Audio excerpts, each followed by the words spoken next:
crazy. I don't like it in here. Hey, what's the matter with you? Where did he go?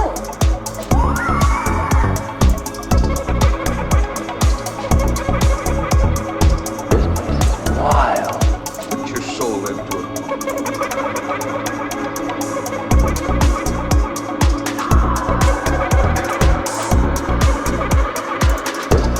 Wild. What's going on around here?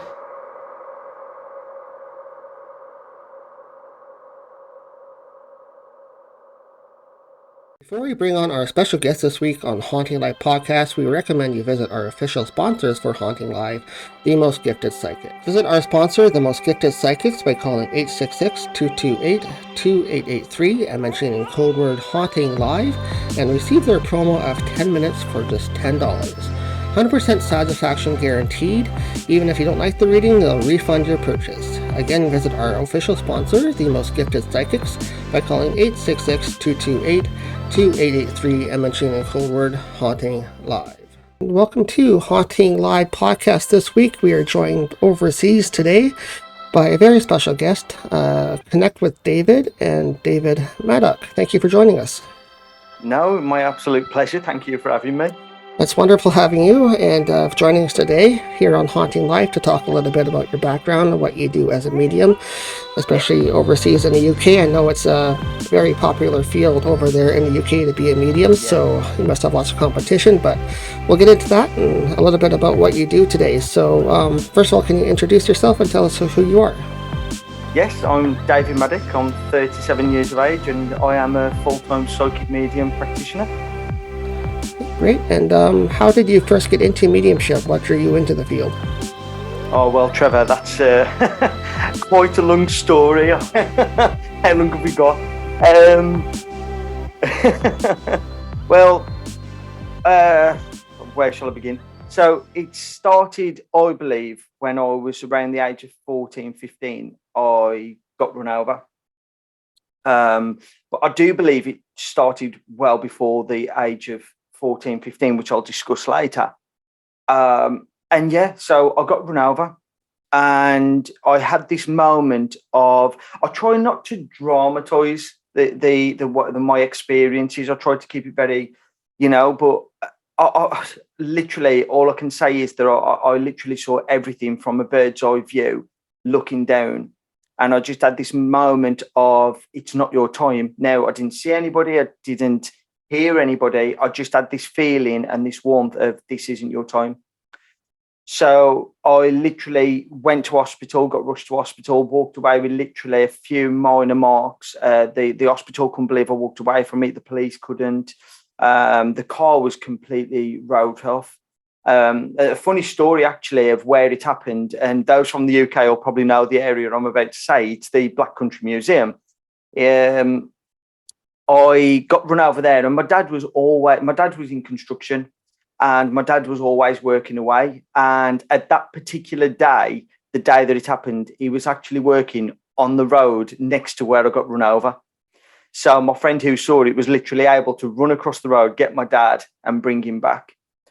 Then I just carried on as normal. And my mum, when I got to 16, my mum kind of said to me, I asked Mum, I always used to say, I'm intrigued to tarot cards. And this is what takes me back to what I was saying earlier about, I think it started from a younger age, because my mum used to have tarot cards. Now, not for public or for other people, there's just literally for herself. And she was just intrigued.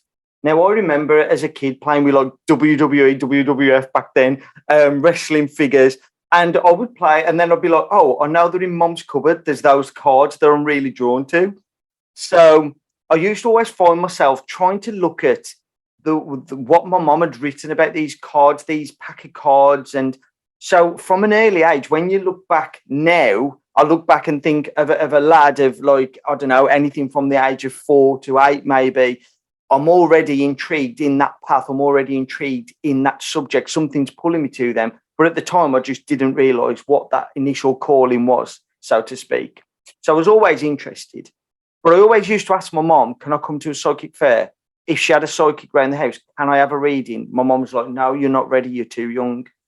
And when I turned 16, finally, where I used to live in Tipton, they finally had a psychic fair, and my mum said, yes, you can come. So as you can imagine, the excitement just run through my bones. And I was there within a dash. I was there, and we got there, and I just loved it. I just loved it, and I always remember the essence, the smells of incense, and the aroma, the energy, and I just felt this. I think anybody that's on this path will know the feeling of that first initial kind of experience being around this subject, and it just sits with you, and it's as if it's a calling that you're not sure what it is, where it's going, but you know that it's compelling for you. So I get to this fair, and I was about 16 at this point, and this lady said to me, oh, you're going to help a lot of people. Now, this lady just read for my mom, and she said to me, I'd really like to read for you. Now, a psychic fair is one of those places where you'll get 5, 10 minutes, 15 if you're lucky, but it's just a short snippet of what they can do. And you know, so I said, great. You know, she was like, I want to read for you. And at first I was a bit short, but I was like, yeah, great. I'll have a reading. And I had this reading, and she was like, David, you're going to help a lot of people, not just in the UK, like this is worldwide. Now, when I was 16, the internet was about, but it wasn't about like it is today. There was no Facebook. There was no Instagram. The only way you could become popular was being on TV. So in my head, my initial reaction was absolute no chance. Like, I'm just a guy from Tipton. How am I going to reach people abroad? How am I going to help all these people? And just, I started feeling that she was, oh, she's trying to get me part of some kind of cult, or she's trying to get me into, trying to reel me in. Anyway, I left there. But you know, when you've got an itch, you need to scratch it. And that's exactly how I felt after she said those words to me. It sat with me for a long period of time, 6 to 12 months. I would sit there and it would play over and over and over again. So I went and saw another lady, and she said the same things again, which, as you can imagine, freaked me out at this point. And I was a little bit of unsure. And like I say, I mean, I was 17 at this point. I was just, you know, I was just an apprentice at doing electricals, and I was like, no, you know, wanted to be with the lads. And when I got to about 18, 19, my friend called me up and said, I'm having a psychic round the house. She's fully booked, but if somebody cancels, do you want to come and take a session? And because my friends knew back then that how much I love this subject. And I was like, yeah, count me in. Now, I left electricals to go into construction to follow my dad. My dad was in construction, road working, tarmacking. So I was in that industry. And when my friend phoned me on the evening, I remember getting home and literally showering because a girl had just pulled out to have a session, and that was my chance to go. And when I went, she said the exact same things again. And I left, and I said to my mom, I went back home and I said, Mom, I said, something's not right here. I said, because all 3 psychics, all 3 mediums have told me the exact same thing. And my mom, like I say, she used to do tarot card. It was literally for herself. She wasn't you know, my mom's very shy. She's not one of those that puts herself out there. And it was just literally for herself. But she knew a couple of techniques, what she'd learned from a friend. So my mom says to me, oh, put your hands over my hands, close your eyes, and see what comes up. So I did that. And all of a sudden, I remember this feeling, this warmth, and it took me back to my car accident. And I truthfully believe now, looking back and from the experiences I've had and this experience with my mom, that it was my nan at that time when I had the accident that was looking out for me, because it just, you know, when you see someone in the street and you're like, I know who you are, but I can't remember where, or you can't remember the name. That's what it's like with me working with energy. That's what it's like with me working with spirit. So I felt this feeling of, I know this feeling, but I'm not sure where it sits. So I started to describe to my mom all the things that I was seeing, that I was feeling. And she was like, Dave, you're describing your gran, who, by the way, I never met. I never met my mom's side of the family. And I started telling my mom things. And my mom says to me, well, I'll tell you what, Dave. She went, I believe you. You're my son. I'm going to support you. You know, obviously there's something there, what you're telling me. She said, but if you can tell me Nan's, my Nan's nickname, then I'll believe you. Either, like, you know, you've got my backing throughout this whole process. Now, at that time, as soon as she said that, I saw a pair of jeans. As simple as a pair of Wrangler jeans. So I said, she's either called Wrangler, which I know is ridiculous, or she's called Jeans. And she was like, my mom was like, yeah, your nan was called Jean. She said, but she had a family nickname. Now, nobody knows this nickname. She said, but I'm really intrigued to see if she shows it you.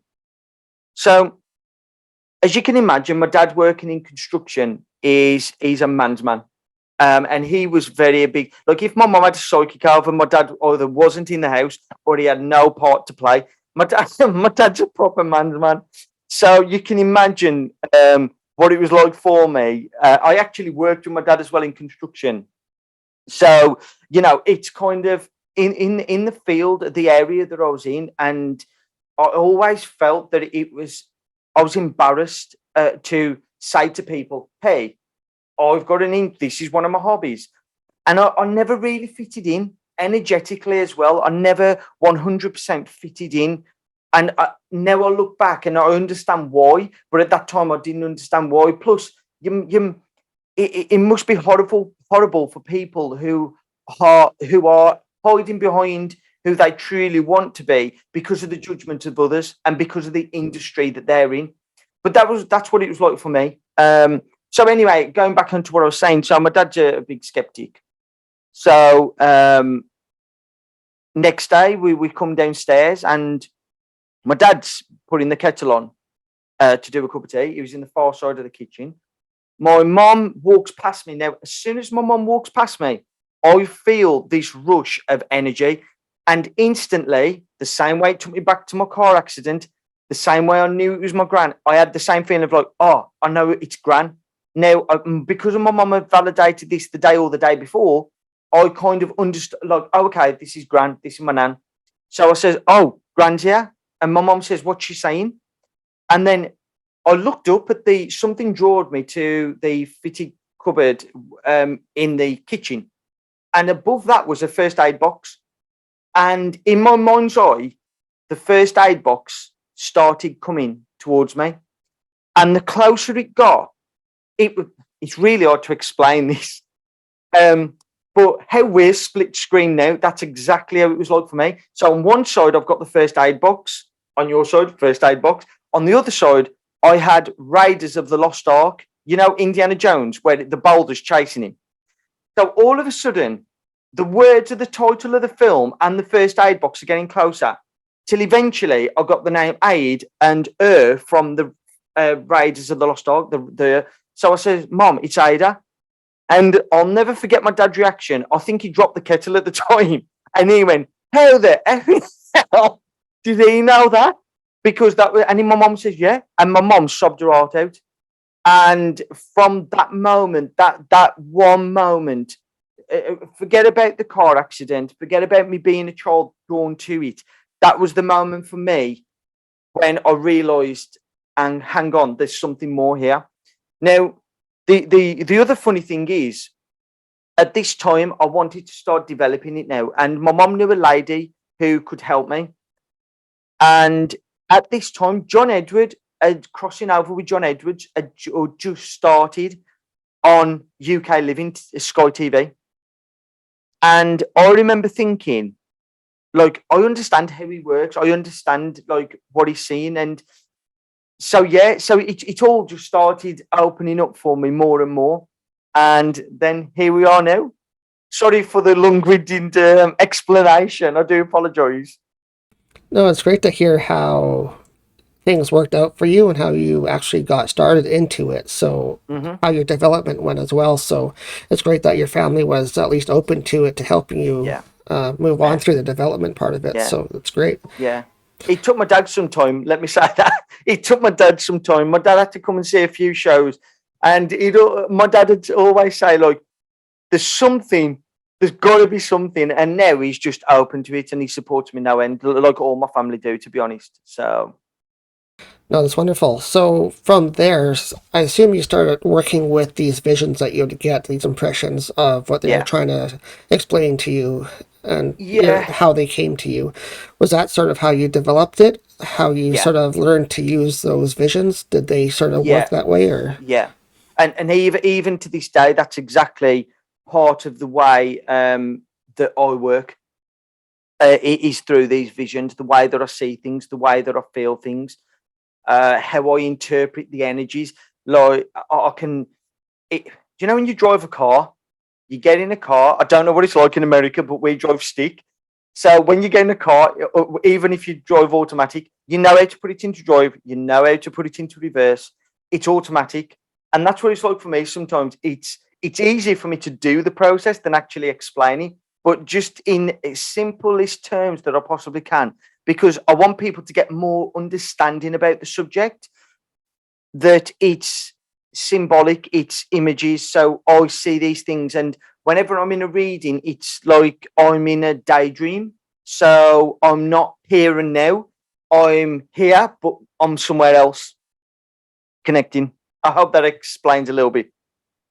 Yeah, no, some ways your visions, how you interpret things, connect Hmm. with you in that certain way for a reason. So that's how Yeah, you're connecting with it, right? So some yeah, people actually get voices and tell them what to say or what to yeah, do. And that's their connection, but you get yours through visions, which is great too. So, yeah. was it hard when you were a child growing up having those then? Like, did you understand fully what it meant, or did it take you a long time to sort of work that out? No, it took me a long time to work that out. Um, and it takes me back to the, like I say, the worry that I used to carry around with the judgment of what people are going to think of me. Now, bearing in mind, I just left the CCTV company to go into construction, and they are men. It's a manly industry, and there's no way on earth I'm telling these guys, hey, by the way, I've just brought myself a new pack of tarot cards, or I've got angel cards. It was just impossible to even mention that.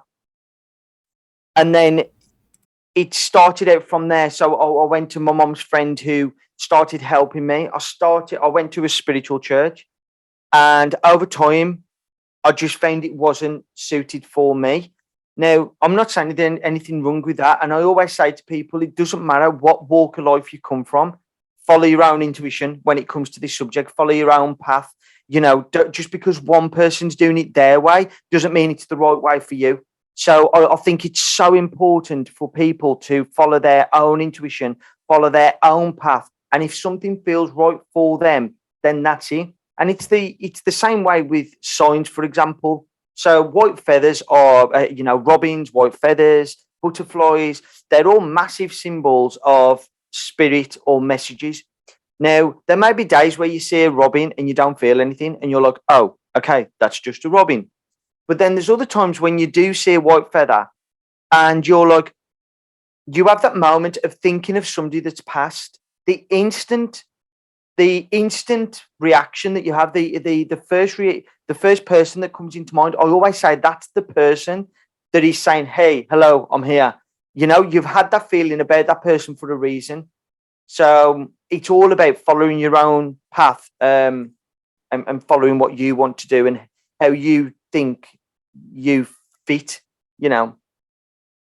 Yeah, so true. Especially in the paranormal field, it's so wide open. There's so many people involved in this whole field that there's going to be times that you don't do things the same way. There's going to be times that Yeah. you're in the same area, say investigation Yeah. work like we do, but we also involve mediumship in our work too. So it's like we use Yeah. everything, right? So, but you're going to run into people that don't do things the same way or that have Yeah. developed a different way, but that's Yeah. all the same thing. So you have to learn around that. So, Yeah.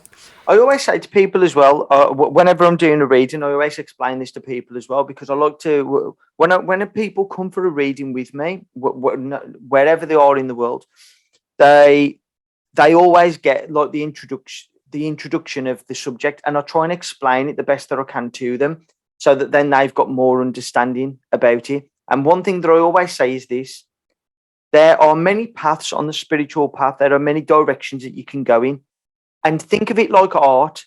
Some people like drawings, some people like paintings, some people like black and white, some people like color, some people like portrait, some people like landscape.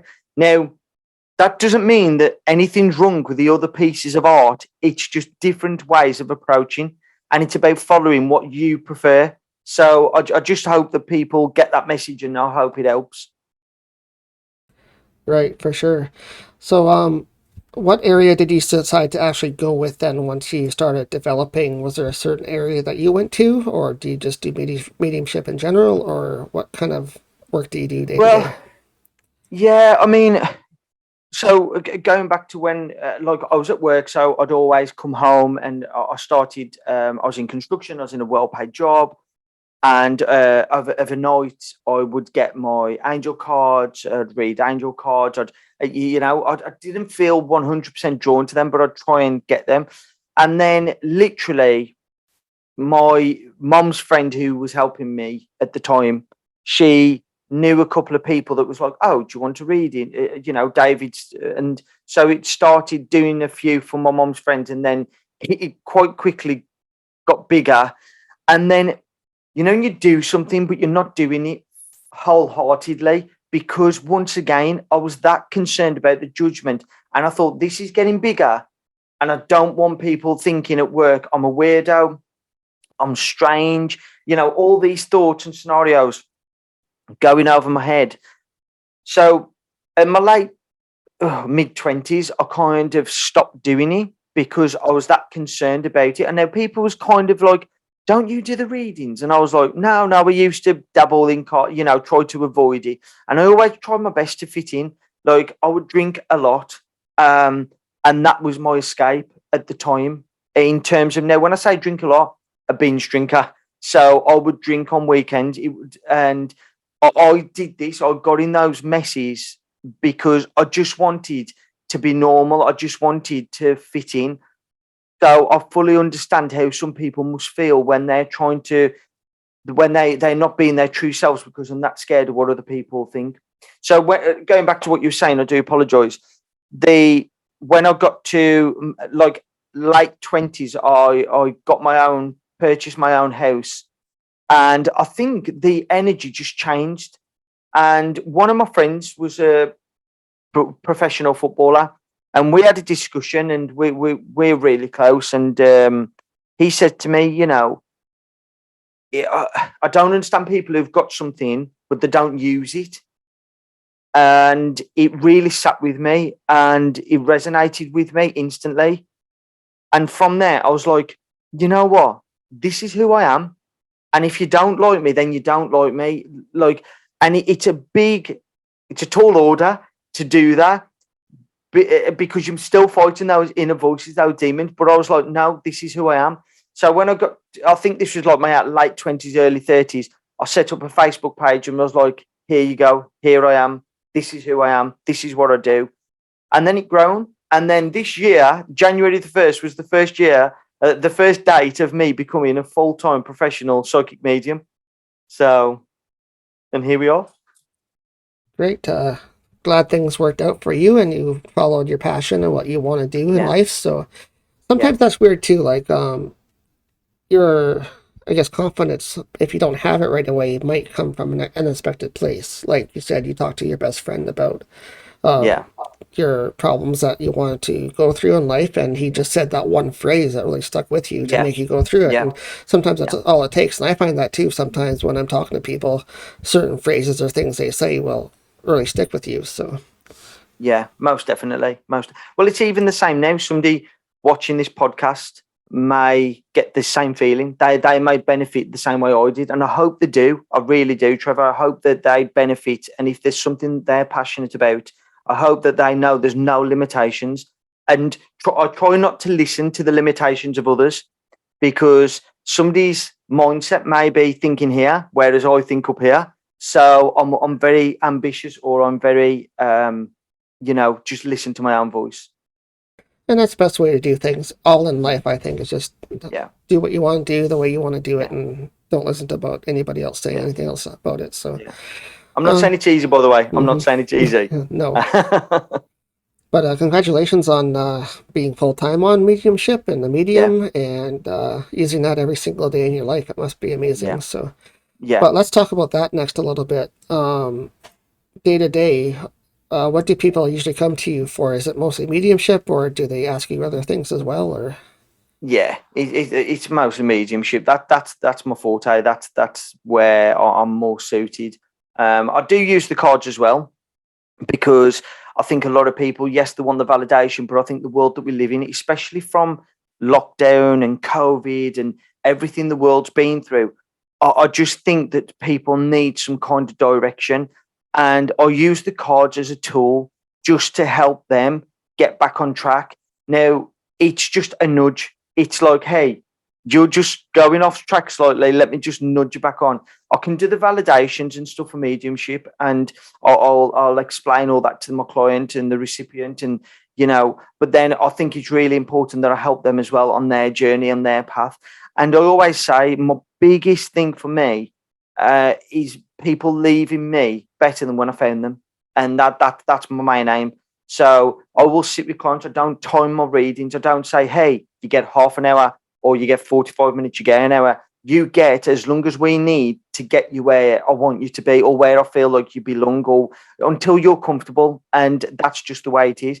And I've had readings where I fail as well, Trevor, and when I say fail, I don't mean fail. I mean, like the old radios where you have to use the two dials to get the frequency and tune it in. Just think of that like mediumship for me.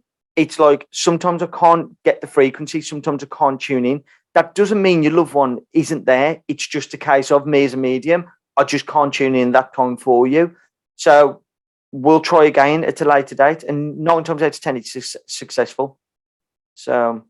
Oh, for sure. Sometimes readings don't always connect with the medium that the sitter goes to, right? Yeah. Like they can have a totally off day and just not connect properly, right? So maybe it's the guest or the sitter's energy that's not connecting either. Maybe they're putting up a block and you can't read them. So. Yeah, I agree. I understand where you're coming from to some extent, but I just feel that as my duty as a medium, if somebody's skeptical, somebody's blocked, then it's my job to peel back that barrier. It's my job to show them, hey, look, this is what I do.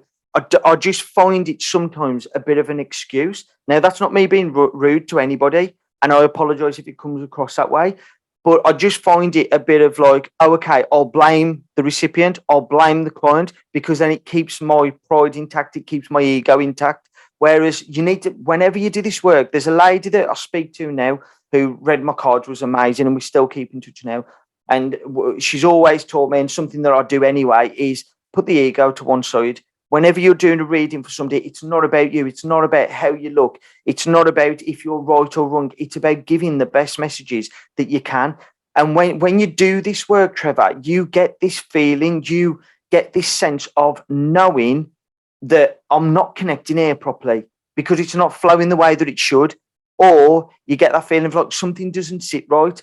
And there's no harm in just saying to your client, hey, look, I'd rather postpone at a later date and try again than try now and it not feel the right way. Now, in readings, Trevor, I always say it's like an onion. We've got to peel back the layers. We've got to get to the core of the messages. So there is a process to it. But if I'm peeling back, Trevor, or I'm trying to get in tune and it just doesn't sit right with me, then I'll just say, I'll put my hands up and I'll take full responsibility for that. No, that's good that you can do that too, saying, I can't connect with you right now, so maybe we should postpone. Looks really good on your point of view as well, that you're being honest about your abilities too. Yeah. So Yeah. maybe some point later it'll connect better. So Yeah, exactly. I mean, Trevor, I've refunded clients. If it's like you wouldn't go to a shop and buy a T-shirt and it's got a hole in it. You'd expect your money back or an exchange, and that's what I offer. I offer let's try again. If we have an issue, we can try again, or you get a refund. Because I'm not about Trevor. I don't. It's not like, oh yes, give me your money and thank you, bye. It's about making sure that I deliver the right messages and helping that. My biggest goal in my life is about getting people back on track and spreading the positivity and love and helping them on their journey. So yeah, yeah, that's a good way to look at things too. So yeah, I think the sitter or your guest would appreciate that too on their side, that yeah, you'll look at their point of view too. So anyways, I'd like to go next to you sharing some of your personal experiences that you've had kind of growing up and even nowadays in life with either mediumship or spirit yeah. connection or paranormal stuff that you've had happen to you. So any interesting stories that you can share with us? Um, I'm just trying to think. My mind's gone blank. Um,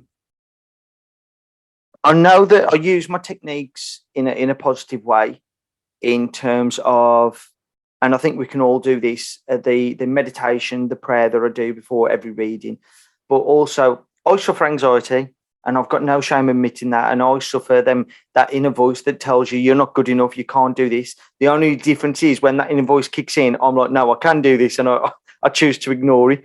And going for a walk is just like one of the most grounding things that you can even imagine to do, and it really helps you keep yourself grounded.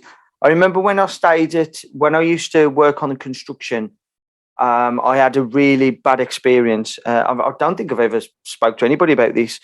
In terms of we was lodging away, and obviously this wasn't something I told people. And I just, as soon as I walked in this hotel, I had this funny feeling, like this energy of, I don't like this place. Something just didn't sit right with me. And I remember like having like a nightmare that something was pulling me in my dream. This is, and I remember waking up, and I remember in the dream I'd spun round, and when I woke up, I was top and tailing basically in the bed. It was really bizarre. It really freaked me out. It really scared me. And I think having that moment kind of made me realise how strict you got to be with the subject, and how you have to take it seriously, the work that you're doing. And I always say it's like yin and yang. If there's good, there's got to be bad. So I just think there's got to be a healthy balance that you keep. And I always say to people that do this work, or to my clients like who say to me, "Oh, do you hear voices every day?" No. Talking about the subject can kind of open me up to the subject, but majority of the time I'm turned off, and it's like a light. You don't leave a light on all the time; it burns electricity. The same way I wouldn't leave myself turned on. So there's ways of me dealing with it. Yeah, that's interesting. So what do you think that was happening to you in your dream that left you kind of turned But to this around? day, I don't know. It was like this energy of, it was strange. It was strange. And even when I think about it now, it's kind of, like, it was strange. The strangest thing and it was like this like shadow was, it was just going, I don't know, it was just strange. And it really freaked me out. But like I say, this is going back to like my early 20s, mid 20s, when I was trying to hide behind everything, and it wasn't something I could speak to people about. So Do you think it kind of, in a way, kind of pushed you out to realizing your abilities? Do you think it was kind of drawing you out a little bit? yeah, I think it did. I think to have that kind of feeling made me realise that obviously I've still got something there. Because like I say, at this point, it was kind of like I got to the point in my early 20s where, like, this was not my career. Like, my career was, my dad's foreman of a gang, which is literally like the leader of 8 men, and that was always my aim. I want to learn how he does that. I want to follow in his footsteps. And I never had the intention of taking on this role of doing what I'm doing. But I think from that moment, even though it being a negative experience, I think that it made me realise, like, hang on, there is something here. There is something, like, I need to address this. And if anything, it probably gave me the kick up the backside that I needed to make sure that I looked into meditation. I looked into prayer a little bit more. I looked into the techniques that are available to us to keep us safe and protected. And yeah. Yeah, I think experiences, when they happen for a reason. So I think that was probably meant Yeah. to kind of, like you say, kick you a little Yeah. bit, to Yeah. push you into gear a little bit. Yeah. So Most definitely. Most definitely. sounds like it. Like, at least it wasn't too terrifying, like it was a black shadow or something you were saying. So, but that could Yeah, be many things too, right? So yeah, and that's the strange thing about it. It was just, I was sleeping at the time. Let me just be clear on that. I'm not awake at this point. But there was just, it was like the room was dark, but everything was in place as the way it was when this happened. And when I woke up, I dreamt that I don't know how, but I'd moved. And when I woke up, I was top and tailing in my bed. I was like, well, how have I ended up here? And it really freaked me out, like, at that time. But like I say, that gave me the experience and an understanding of about how serious I had to take this subject. And sometimes there's callings in many different ways. yeah, for sure. So how did you practice day to day after that then? Did you sort of meditate on it, or did you kind Yeah, of seek extra yeah. help from advice from other people, or Yeah. I mean, like I say, my mom had a couple of friends who I knew anyway. And like I said, I'd started in the spiritual church, which at this point I used to go like once a month if I want. It was just one of them that, it was like if I got back from work, I'd do it, but if not, I never put my heart and soul into it. I mean, when I was there, I respected the whole church. I was never ever disrespectful. I always tried my utmost best. And but from there, learning about your chakras, learning how to close down your chakras, learning how to open them up, learning about meditation and prayer, all that kind of helped me. And like I said, I do this every day now. and what do you do besides clients? Do you do anything public wise? Do you do shows and stuff, or Yes, I do. I do shows all over the country. Back in May of this year, I just did a show in Eastbourne, which is down south from where I live, a total new area. And I think we sold like something like 350 tickets or something. It was just ridiculous.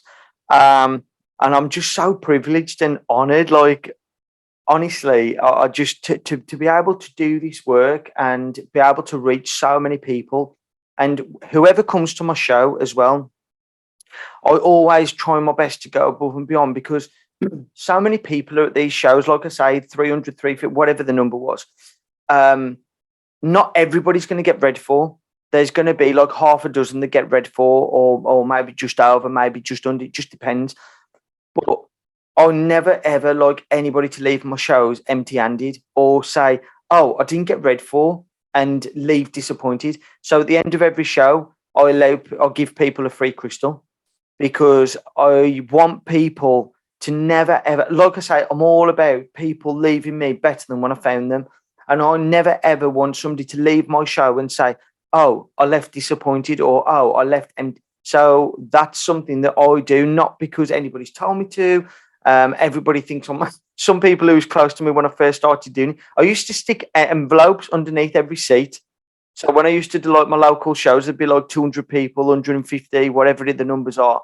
And I used to run around sticking envelopes with an angel card message under every seat. And at the end of the show, I'd say, "You got a secret message." I kind of stopped that when the audiences started growing more and more, and it just wasn't viable with the seats in the theatres and stuff. But like I say, either way, I try my best to make sure that all my clients, all the people that come to my live shows, I'm in the process now of booking up more shows as well. And I'm also trying to arrange actually to come over to the United States. I've got a massive following in the States. I'm just honored and privileged, honestly. So I really hope that eventually I can get something sorted soon to be over in America. That would be great if you can come over. I know we've had some people here too in our area too from your area, so Oh, great. I know it's possible for you guys to make it over here, and we enjoy you guys when you do come too. So so Yeah. any other projects that you've been working on? Anything special that you've been doing during COVID that you'd like to talk about, or? Well, I've been trying to write a book. This is a book that I've been trying to write for many moons. But yeah, I'm in the process of doing. I'm trying to do a book. That's one of my big things as well. And now as well, the thing that I'm trying to do now as well is try and get more like vlogging. I want to get more videos online. I'm trying my best to juggle quite a lot at the moment. As you can imagine, now that I'm doing it full time, there's a lot of pressure on me to achieve my goals and what I need to do. But I'm getting there, and it's going really well. So I'm hoping that will be, the next step. Yeah, it's definitely hard work, but if it's a passion that you like doing, then it'll come and it'll flow for you. So, Yeah, I mean, the money doesn't even compensate the passion I get from some of the messages. I had a lady email me. I read for an Indian lady yesterday, and she sent me the most loving email. It was just amazing. What the words that she sent to me, and that to me is priceless. And that's what it's about. It's about helping people, and it's not about closure. People who say to me, "Oh, I'm coming for closure," then you're coming to the wrong person, because I'm about comfort, and I'm about closure. To me, is like saying that's the end of something. I'm trying to show that there's something more. So, and also, I want people to turn to the next chapter of their page. So that's part of what I do, and that's what I strive to achieve. Most definitely.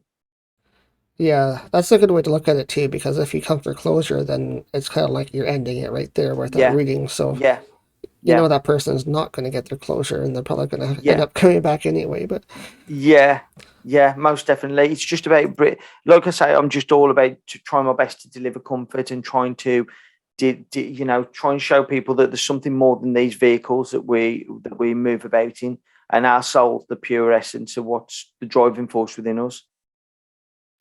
well, thank you so much for being on Haunting Live with us here, David, and appreciate you being here and taking your time out, especially from all the way overseas. So thank you so No, much. no, no. From the bottom up, thank you so much for having me. It's been an absolute pleasure. Yes. And how can people get a hold of you if they would like a reading from you or more information from you?